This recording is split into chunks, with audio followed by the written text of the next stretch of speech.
Baiklah, assalamualaikum warahmatullahi wabarakatuh. Di sini saya akan menjelaskan teori belajar, yaitu yang pertama ada teori belajar behaviorisme, dan yang kedua ada teori belajar kognitivisme, dan yang ketiga ada teori belajar humanisme, dan yang keempat ada teori belajar konstruktivisme. Nah, sebelum kita melanjutkan ke pembahasan lebih detail lagi, adapun tujuan kita dalam mempelajari teori-teori belajar ini adalah yang pertama, yaitu untuk membantu guru dalam membelajarkan siswanya, dan yang kedua adalah untuk memahami proses terjadinya belajar pada siswa, dan yang ketiga adalah untuk memahami apa yang harus dilakukan oleh seorang guru sehingga siswa dapat belajar secara optimal, dan yang keempat adalah untuk menciptakan iklim belajar yang kondusif.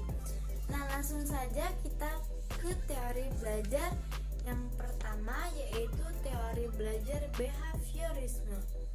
Nah, teori ini berpendapat bahwa perubahan tingkah laku adalah akibat dari interaksi stimulus dan respon. Perubahan tingkah laku merupakan hasil dari pengalaman yang didapat melihat peserta didik sebagai individu pasif, menggunakan metode pelatihan dan pembiasaan dalam proses pembelajaran. Terkesan guru mengendalikan siswa sehingga siswa pasif dan tidak kreatif, termasuk ke dalam teacher centered learning. Nah, teori ini fokus pada hasil, tidak pada prosesnya, dan teori ini pun berpendapat bahwa setiap hasil dapat dikelihatan dan bisa diukur. Nah, kemudian yang kedua ada teori belajar kognitivisme.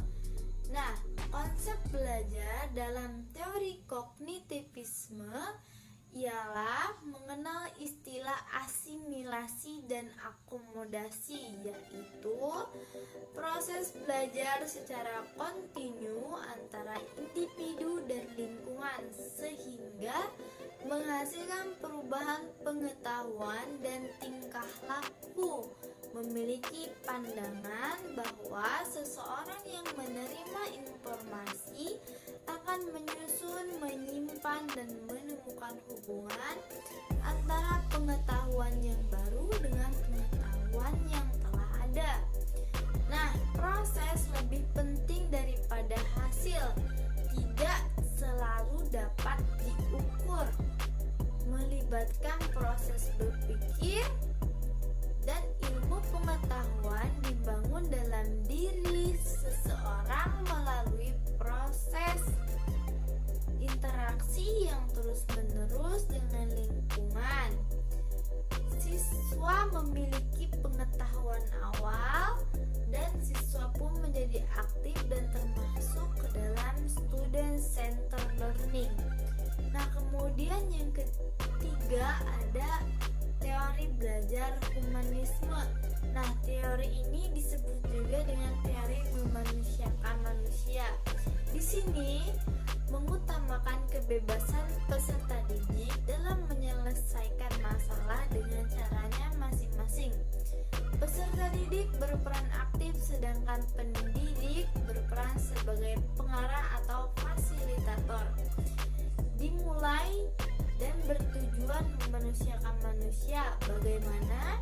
Nah, di sini guru tidak berpikir bagaimana cara mengajar dengan baik, namun di sini adalah bagaimana caranya siswa dapat belajar dengan baik dan senang, membangun hubungan kuat dengan siswa agar dapat membantu siswa. Kemudian faktor motivasi dan pengalaman sangat penting. Nah, di sini juga memperhatikan faktor afektif dan membuat peserta didik menjadi aktif, kemudian termasuk ke dalam student center learning. Nah, kemudian yang keempat ada teori belajar konstruktivisme. Nah, teori belajar konstruktivisme atau teori belajar membangun. Nah, yang dimaksud dengan membangun di sini ialah membangun pengetahuan berdasarkan pengalaman sendiri. Proses aktif peserta didik membangun arti, wacana, dialog, dan lain-lain. Nah, di sini guru berperan sebagai penyediakan sarana, memberi data mentah, dan menjadi sumber utama. Nah, peserta didik membentuk pengetahuan sendiri dan pendidik membantu sebagai mediator dalam proses pembentukan pengetahuan itu. Nah, mungkin hanya itu saja penjelasan saya mengenai teori belajar. Saya terima kasih. Wassalamualaikum warahmatullahi wabarakatuh.